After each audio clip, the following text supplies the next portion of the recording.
There was a point where in New Year's Day 2017, I had invested my money in Firefly. My family and friends had invested, and I had to make a decision. Am I going to quit or am I going to keep going? And the company was shut down. There was no clear path forwards. For me, it was a spirit path. It was destiny. It was going to happen. And so I just needed to keep going, and I did. Through many years of a lot of very difficult times, has now gone public on the Nasdaq. We had the most successful space and defense IPO of all time, and we were the first commercial company to land on the moon successfully. Your speed is going down, your altitude is going down, and there's 4 foot pads on the lander, and each foot pad has a sensor. And so you can't do video because there's not enough bandwidth. So all you're getting is the telemetry. And as it got closer and closer to the ground, 1,200 people in this outdoor conference venue, dead silent. Like you could hear a pin drop. There was not a sound, and everybody is just looking at the screen, watching the altitude get lower, watching the speed get lower. And then the touch pads hit, and 3 out of 4 of them came back with a sensor that said they landed, and the entire place just went bananas. Hello and welcome to Tuesdays with Morrisey, where we share insights from great thinkers. Today I'm excited to be joined by Eric Salwan, new space advocate and entrepreneur, and one of the co-founders of Firefly Aerospace, one of the leaders in the new space race and the first commercial company to successfully land on the moon. Eric, thanks for coming on the show today. Hey, Adam, thanks for having me. Happy to be here. Excited about the conversation. I'm excited to have a conversation about the new space race, your career and worldview. I'm curious to kind of lay the foundation for the conversation, how you found yourself after your early career working in new space. Yes, so I went to college with my friend Krista English at the time. And she married a guy named Tom Markusic, who was the founder of Firefly. And Tom came through, he has a PhD from Princeton, worked for NASA, was one of the early SpaceX employees, worked for Blue Origin, worked for Virgin Galactic. And I had known him through his whole career. And he told me he was starting a space company, a rocket company. And Tom was one of the few people that could try and do something like that and succeed. So I became an investor in the company. I was one of the first 5 seed investors, and I was betting on Tom as much as I was betting on the space industry. And then in that was 2014, I have an IT background. I had done all of the early IT work at Firefly. It got too big, so they hired a full-time IT person. And then I was visiting Tom in 2016 as they were doing the build out of the headquarters. And we were just there. It was an empty building pretty much. And he just said, why don't you come down here for a year? And it's a little hard to say no to come work at my rocket company. So I went down, started working as the IT director. We actually, that was Firefly Space Systems. The company is now Firefly Aerospace. Our Series A blew up on us, never a good thing in the rocket industry, and we were forced to shut down. And me and Tom and Krista decided to keep going. And everybody thought that it was impossible, that it was crazy, that we were never coming back. And we did.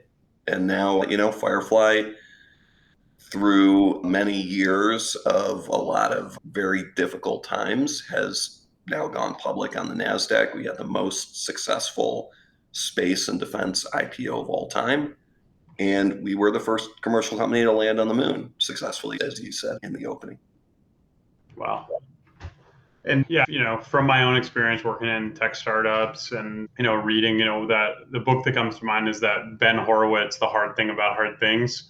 He talks about how, every company has 6 or so existential moments where they didn't think they were going to make it. And one of the biggest predictors of success is, a founding team that's not willing to quit, and just sheer time and market.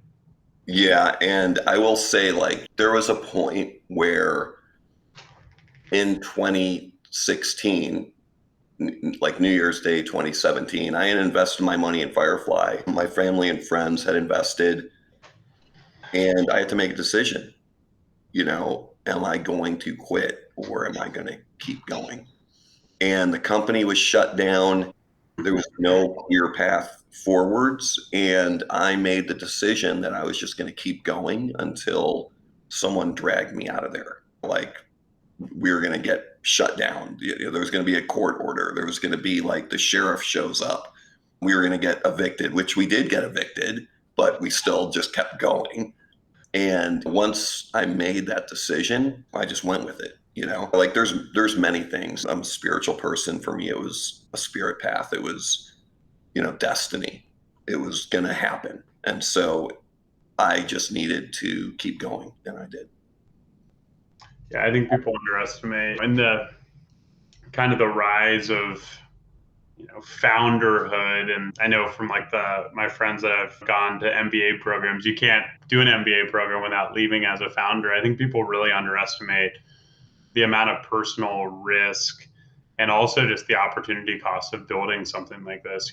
When you talked about, that phone call you got about coming down for a year or the first seed check, like what was when did Firefly start and then when did it go public? How long was that journey? Yeah, so Firefly Space Systems started in 2014. January 2014 was when I made my investment to commit. I moved down to Austin to start working at Firefly. We're headquartered in Austin. In March of 2016, we ran out of money in 2016, not too long after I got down there, like 6 months after I got down there. And then we officially kicked off Firefly Aerospace May 1st of 2017 with 20 full-time employees. And I think when we went public in August of 2025, we had 800 some employees. So it was really from that, May 1st, 2017 to August of 2025 that we went full on, full tilt the entire time.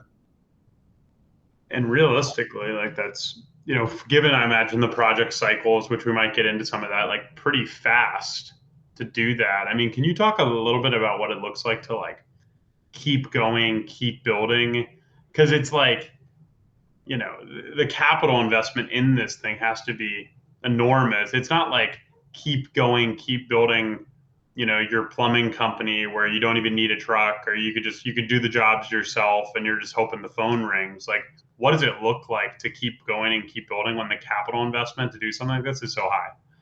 Yeah, I mean, it's insanely high. It's not an app, right? Like an app, you can maybe get $150,000, $250,000. You can get a prototype, you can show product market fit, all that thing. For us, we started back up May 2017, and there was a guy named Max Polyakov that was the solo funder of the company. In between May of 2017 and when he stopped funding the company in 2020, he personally put in $200 million. And that was like a convertible seed round, Sure. Right? And then we did our Series A, was a $75 million round in 2021. And then another $75 million round in 2022. And then I think before the IPO, I think we raised about, I don't remember exactly, but let's call it $850 million. And then in the IPO, we raised another $850 million. So you're literally burning money the entire time. And in a rocket company, sometimes burning money is literal. Like we had days where we set a rocket on fire and you're just watching, tens of millions of dollars of work and time just burn in a field. Wow. And just to take a step back, I mean, I'm curious, like, funding often is tied to milestones. And, when you say like a $750 million round, that's a tremendous amount of money. But I'm like, I don't know, if to be burning a rocket for $10 million, like I'm curious, like, what was it that Firefly originally set out to do? And then if you could walk through like the milestones, I mean, it's not necessarily to like try to be technical and align them to the funding rounds, but like I would imagine that would be probably pretty similar with the milestones of the company. Yeah. So originally, Firefly saw an opportunity in the market. SpaceX had a rocket called the Falcon 1, which they flew, I think, 4 or 5 times and then retired, and they went to the Falcon 9, which was a much larger rocket. We saw an opportunity for, let's call Falcon 9 right now, I think it's about 22,000 kilograms that it can put into orbit in different configurations. So we saw a market opportunity for, at Firefly Aerospace, 1,000 kilogram to orbit vehicle that can take smaller payloads, but can take them to specific orbits where they need to go, rather than getting dropped off with a bunch of other payloads in an orbit that's not optimal. And we've seen that there is a demand for that in the market. Rocket Lab, their rocket can take about 300 kilograms to orbit, and they're pretty busy with that 300 kilogram rocket. We think the 1,000 kilogram rocket serves a market that, as satellites are growing, is a better fit than, and again, they have, a certain section of the market. If you can fit in a 300 kilogram rocket, that's more price efficient than buying a 1,000 kilogram rocket and putting 300 kilograms in it. But satellites, if the satellite's 400 kilograms, you can't put it in a 300 kilogram rocket. It doesn't fit. So in addition to that, we also considered that we were going to be an end-to-end space transportation company. So we'd have rockets, we'd have in-space transportation vehicles. And at one point, NASA decided that they wanted to commercialize the moon. And they started a program called the Commercial Lunar Payload Services Contract. And Tom looked at that and he remembered back to when NASA did the space station resupply contract. And that's basically what made SpaceX, is they won that early contract. Sure. And that paid for the development of Falcon 9. So we went out and we chased that CLPS contract, and we eventually won a $93 million mission to deliver payloads to the surface of the moon, which we successfully did last year. And that basically paid for the development of our lunar lander program. And there's no way that NASA could have done that mission had they done it themselves for, call it $100 million, because they can't move that fast and they can't do things as efficiently as a private company.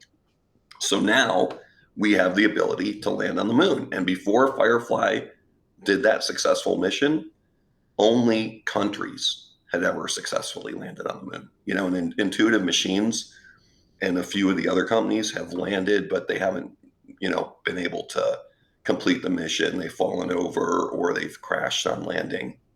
So the ability to show that we could do that on the first try was huge.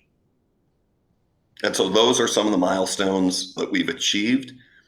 As you're getting funding, you have to show progress to those milestones. Again, this is not, you're building the rocket's 100 feet tall. So this is not a small rocket. It's a nice sized rocket.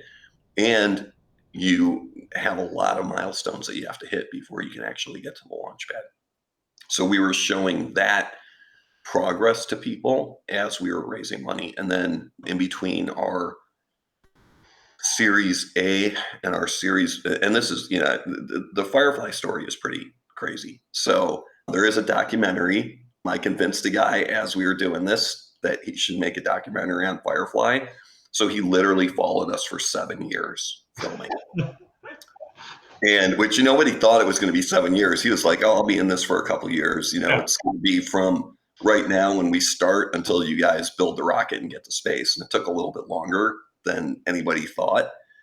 So he's now wrapping that up. And I think within, 4 months or so, everybody should be able to see that on Amazon Prime. I think he's going to release it on Amazon Prime. And it's a pretty amazing movie. It's, the hero's journey. And you actually get to see these arcs of doing great, going bankrupt, start back up again, destroy a rocket. I mean, it's a unique experience to watch them. You get a view from the inside of doing something that is incredibly complicated that I don't think you can get that view normally. That takes so long and so much money. Yeah. Yeah. I remember in my startup experience, I always found it a very disorienting environment because it was hard to tell if you were just killing it or dead. Yeah. And it was very binary. Like, what was it like for you? I've seen the Apollo documentary they released a couple years ago where they put it in color and they showed like the entire day leading up to the launch and all the different teams and you know hundreds of people in those control rooms, and you're kind of wondering what all these people did. What was it like the day for the mission for Firefly when you were successfully landed on the moon? Oh my God. So, a moon mission, we launched in January and you land in March. So Wow. first you have to go do the launch, and the launch was successful. And then you deploy the lunar lander, and it stays in Earth orbit for a couple weeks because you're testing it out, you're making sure everything works, and then it breaks Earth orbit and it goes over and it gets captured in lunar orbit, and then it's in lunar orbit for a couple weeks. You're doing all your checkouts, you're making sure everything is going right. And the day it's going to land on March 2nd at 2:39 a.m. Texas time. So we rented out a big outdoor venue and we invited a bunch of people, right? And so there's 1,200 people that came to the lunar landing, and it's autonomous, right? Because there's no way to control it. So you're making sure everything looks good. And at some point, you pass over control to the lunar lander, and the landing is fully autonomous. And you have a screen that shows, your velocity, your height, your altitude, your height above the lunar surface, your speed is going down, your altitude is going down. And there's 4 foot pads on the lander, and each foot pad has a sensor. And so you can't do video because there's not enough bandwidth. So all you're getting is the telemetry. And as it got closer and closer to the ground, 1,200 people in this outdoor conference venue, dead silent. Like that expression, you could hear a pin drop. There was not a sound, and everybody is just looking at the screen, watching the altitude get lower, watching the speed get lower. And then the touchpads hit, and 3 out of 4 of them came back with a sensor that said they landed, and the entire place just went bananas. That you're talking about. We had been working on that program for 4 years and hit it successfully on the first attempt. Wow. And really, like, there had been 2 attempts prior to ours, I think, Intuitive Machines and Astrobotic. So had we not been successful, it's possible that NASA would have just canceled that program. They would have said, like, oh, it's too hard. These private companies can't do it. And so we successfully landed, and that was a $2.6 billion program over 5 years. And so that basically gave everybody the green light of like, oh yeah, these commercial companies can figure out how to land on the moon.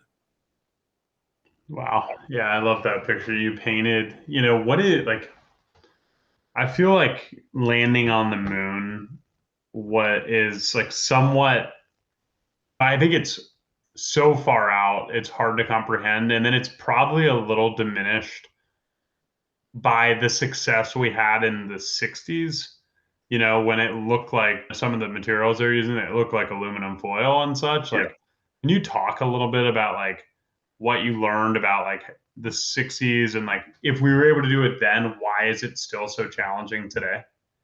Yeah. So, and again, these are not exact figures, but it was something like the moon program in the 60s consumed 4% of the GDP of the United States. Wow. Right. So this Yeah. is a massive, massive undertaking because it was a big power competition, right? It was us against the USSR. And it's super high risk. Like your phone has much more compute power than what landed on the moon in the 60s, right? So the ability, and it's always high risk, right? So like, and there was no commercial opportunities back then because it was so expensive to do every landing, right? So now it's different. Now we can actually go and we can start exploring the moon, commercializing the moon. People are like, so what are you going to do?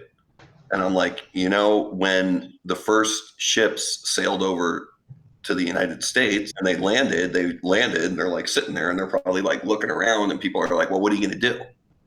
You don't know. And now fast forward 250 years or so, or actually it's a lot longer since, look at where we are now. So like, we know as a human species, when we're given access to new resources, we figure out what to do with them. And this is the first time that we're going to have consistent access to the moon and figure out what resources are available on the moon and how do we do it. What is going to happen? I don't know. Like 100 years from now, there's going to be cities on the moon. And like, I sort of imagine that our lunar lander, the name of the lander is Blue Ghost, it's on the moon. We have a plaque on the lander that has all of the employee names, 700 people at that point. So my name is on the moon.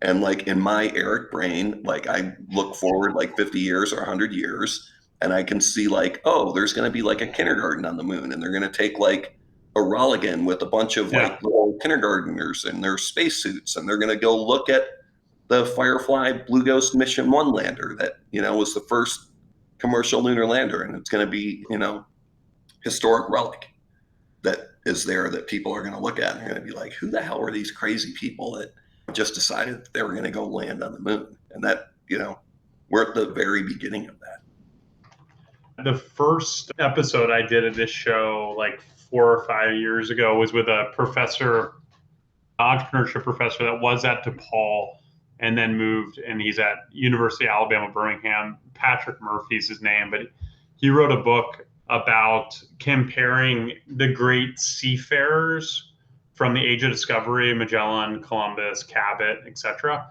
to the entrepreneurs of today. They raised money from the venture funds of their time, which were royalty, to do extremely high risk missions with no return date, really. And just talking about like their process of iteration, we're going to try to travel through this strait. It might not work. We might get attacked.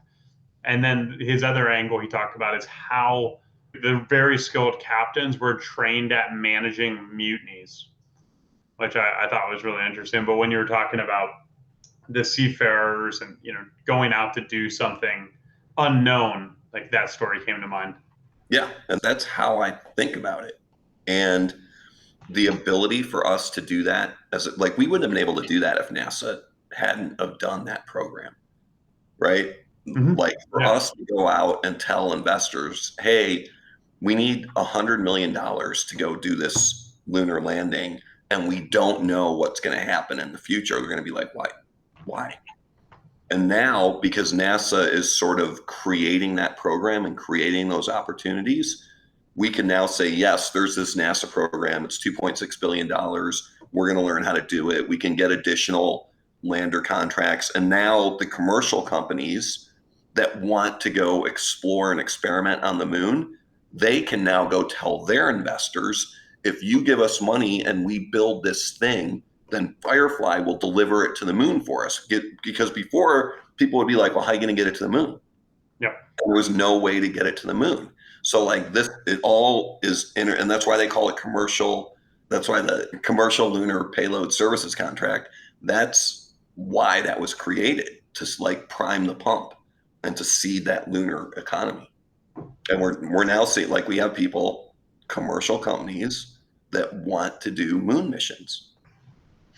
Yep. And one thing on like new space, like how should somebody not familiar with the space, but just might know Blue Origin or SpaceX, like how should we think about like what's going on in new space? Like what are, you mentioned like the amount of loads that certain companies can carry, like how should we think about the role of these companies? And what you're sharing makes a lot of sense as the practical application of, kind of unlocks the moon. But like, how should we think about it through the lens of some of these other players? Yeah, so I think there's different verticals in the space market. And again, this is the beginning of commercial space, right? Like SpaceX basically broke the market open and proved that you can do something like this. Prior to that, it was just governments And then you have companies like Planet Labs that are like, oh, we can build a satellite that is this big that can do imaging of the Earth. And everybody's like, that you can't do that. And they like built them in the garage and they put them in space and they started imaging the Earth. And now you're seeing with, the recent conflicts, how important that high revisit imaging is. So and as the United States, as like the European countries are starting to go on their own way, they need their own sovereign capabilities. So it's creating this entire market of Earth observation. Now people are talking about data centers in space, data centers on the moon. And again, this is the very beginning of what we're doing. So once you give people access to that resource, in this case, it's space, it's orbit, and you lower the cost of that and you increase the availability, then other entrepreneurs, other innovators wake up with a light bulb and they say like, oh, I'm going to do this with that. And then they go do it. And it creates a market that maybe the people that originally did it had no idea that market was going to exist. And so like this, people are like, buy real estate because they don't make any more. And I'm like, invest in space. It's infinite. Like we don't, again, like this is the very beginning. We now have SpaceX, Starlink. People thought that, oh, that's crazy. Well, guess what the biggest IPO of all time is going to be? It's going to be SpaceX when they go public later on this year. And it's because they had the ability to put their own satellites in space at a lower cost than anybody else. They've built broadband from the sky, which gets you past this last mile problem all over the place, gets you past congestion problem. And that's the very beginning. You have these other companies that are attacking that in different ways. And we all know like what's the TAM of internet service providers worldwide. It's not small. We're all getting more connected. Everybody is consuming more data. This is another avenue for data. We need all sorts of imaging from space across different visible bands. And who knows what's going to happen on the moon. And then the other thing that is starting to get a lot of attention is cislunar space, the space in between the Earth and the moon, is becoming a contested domain. And China has really been focusing on that. So now the United States has to play a little bit of catch up. How do you maneuver in space? How do you fly around and look at what other people are doing? How do you counteract what people are doing in space? So all of that is still unfolding in real time. So we're still figuring out because other countries can just launch stuff and kind of assume positions. Is that right? Or is there supposed to be some international kind of course communication around like, hey, we're going to put this satellite here? Yeah. So the spectrum utilization is governed by bodies throughout the world. And then your downlinks are also governed by governmental institutions. So you can't just put random satellites up there. You have to have the bandwidth. And you're seeing that like some of these companies had bandwidth and they've sold that bandwidth for billions of dollars because that's how valuable it is. Spectrum, I'm sorry, not bandwidth, had spectrum. It had spectrum that was allocated to them. Sure. And so they're able to sell that spectrum. So SpaceX bought a bunch of that spectrum. I mean, it's pretty exciting. Yeah, it is exciting. Can you talk a little bit more? I just want to make sure I understand like what's really at stake in terms of, winning the new space race. You mentioned like the satellite imagery and the ability to view and observe Earth.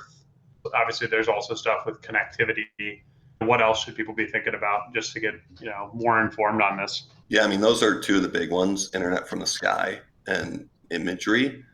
Positional warfare, let's say in space. Competition on the moon is going to be a big one, big power competition, right? Like who is going to control the assets of the moon? Who is going to be able to maneuver in space? And so those are important problems. Yeah. I want to talk a little bit about, kind of the personal meaning of the Firefly journey for you, particularly when you think back to the moment. I think you said it was New Year's Day 2017 where you decided like this is destiny, I'm going to go for it. Like what to you is so meaningful behind, and it's not up to me to define, but like as I think about it, I think about pursuing the impossible, or reaching out to the infinite space of the universe. Like, how do you think about the personal meaning of a mission like this? Yeah, for me, it was, I mean, there's many layers of it. Like I said, for me, it was part of my spiritual path. And Sure. that is co-creation with spirit Mhm. and making the impossible possible. And someone recently told me like that when they talk to me, they're like, oh, when I talk to you, I get the feeling that not only is the impossible possible, but it's probable.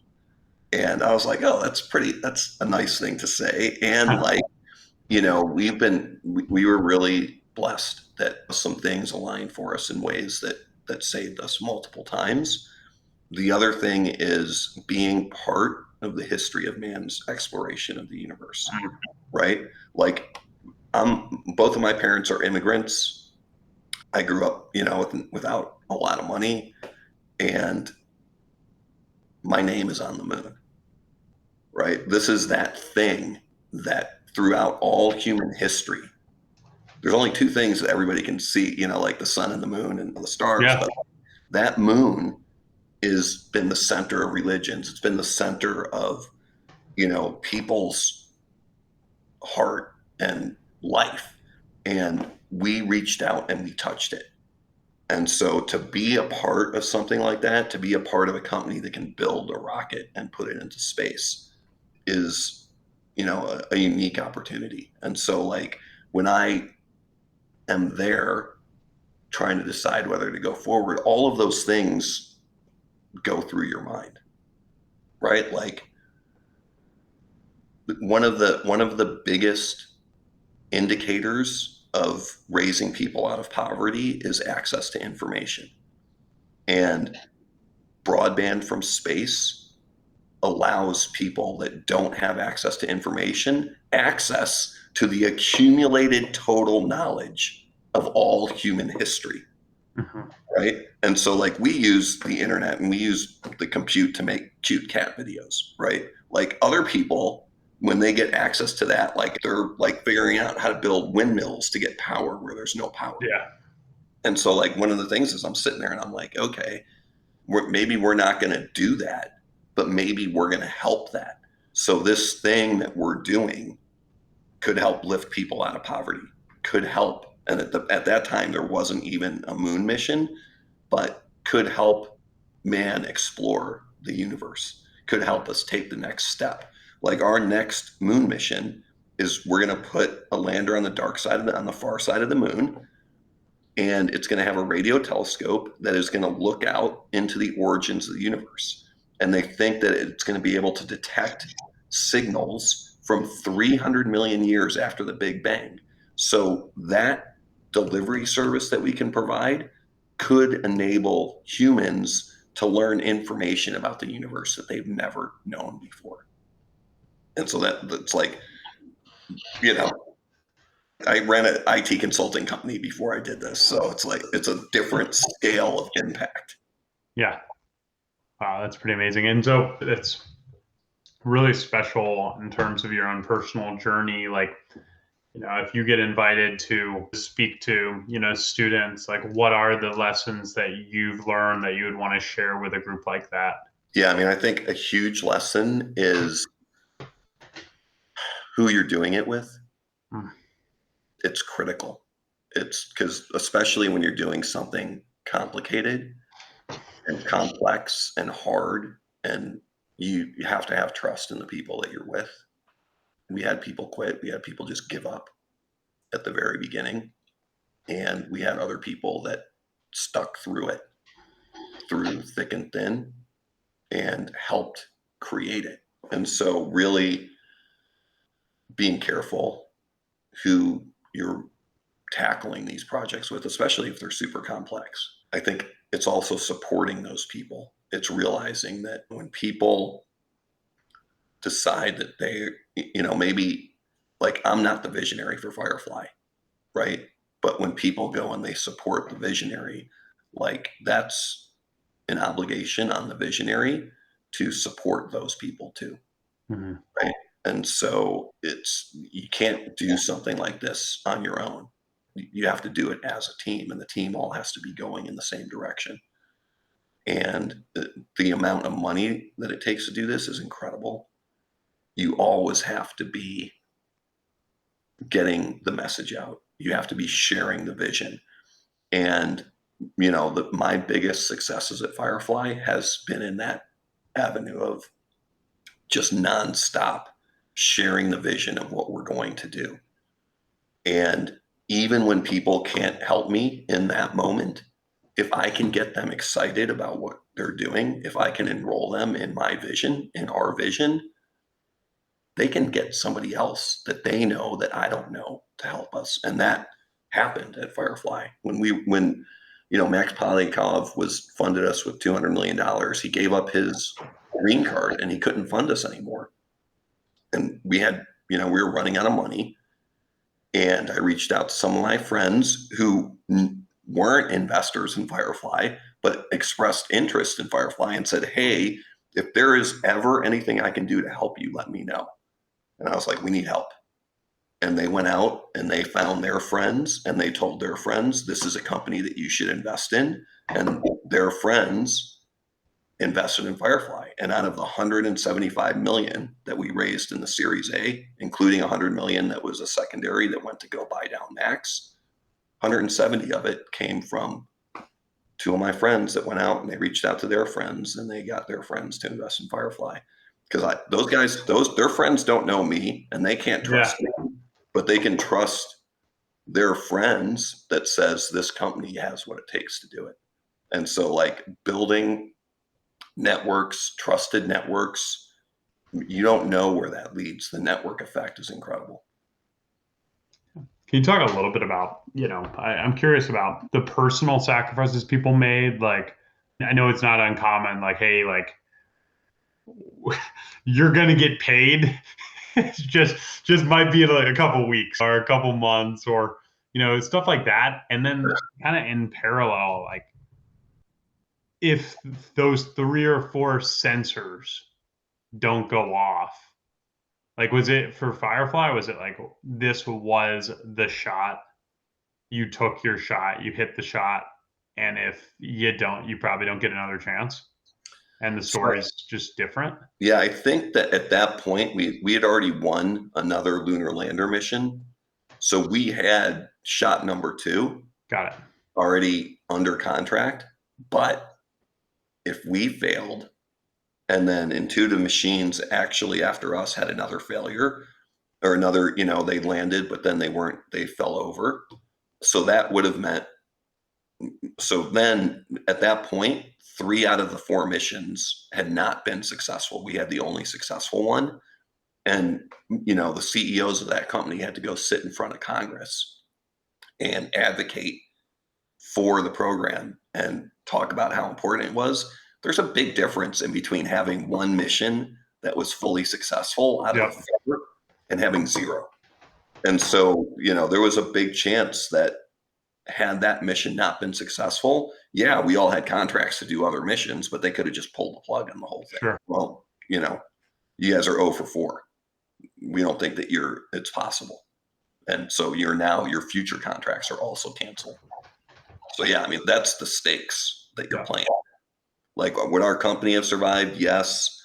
Would we have made, the moon landing? And for you guys, once you did it one time, is it now does everyone in the Firefly universe think this is a very repeatable motion? Or is every single one kind of hey, there's some unknown? So you can't land on the moon successfully by accident. Yeah, understood. Very understood. Yeah, we developed the methodology, software, hardware to land on the moon. Landing on the moon is very hard. So do I expect that we will continue to have success landing on the moon? Yes. Is it easy? No. Only 5 countries in Firefly have done a successful moon landing. So, that's, again, one of the reasons why we had that IPO that we had is people are like, oh, these guys know how to do this. And for you, I know you stepped out of Firefly. What's next for you? I'm going to take a little bit of a break. I'm going to, like you were talking a little bit about the personal toll. Yeah. I started working at Firefly in 2016, and I didn't take a vacation, a real vacation, until the end of 2023. So like most of that time, like I would take off in between Christmas and New Year's or something. And that was, and then a couple days during the year, but I never took like a 2-week vacation that entire time. So, and you're under constant, like there's always something that's going wrong. There's always running out of money. You've already shut down the company once. So you like that feeling when you shut down a company and you lay off 160 people that were trusting of the leadership to get the money to keep going, that is in your bones, right? Like I feel it now as I'm talking about it, right? Because like that was a fit, like you broke the trust of those people. And so as you're going through it the next time around, and every month, you're running out of money like that, you're always like, oh, we have to figure out how to get this done. I want to close our time with a poem that was in that Dr. Patrick Murphy's books about seafarers and the age of discovery. I think it really ties in together some of the stuff you were talking about the hero's journey of pursuing the impossible and the Firefly story. So it's, oh, salt, and this is through the lens of seafaring. So, oh, salty sea, so much of whose salt is Portugal's tears, all the mothers who had to weep for us to cross you, all the sons who prayed in vain, all the brides to be who never married for you to be ours, O sea. Was it worth doing? Everything's worth doing if the soul of the doer isn't small. Whoever would go beyond the cape must go beyond sorrow. God placed danger and abyss in the sea, but he also made it heaven's mirror. That's beautiful. Yeah, that resonates a lot.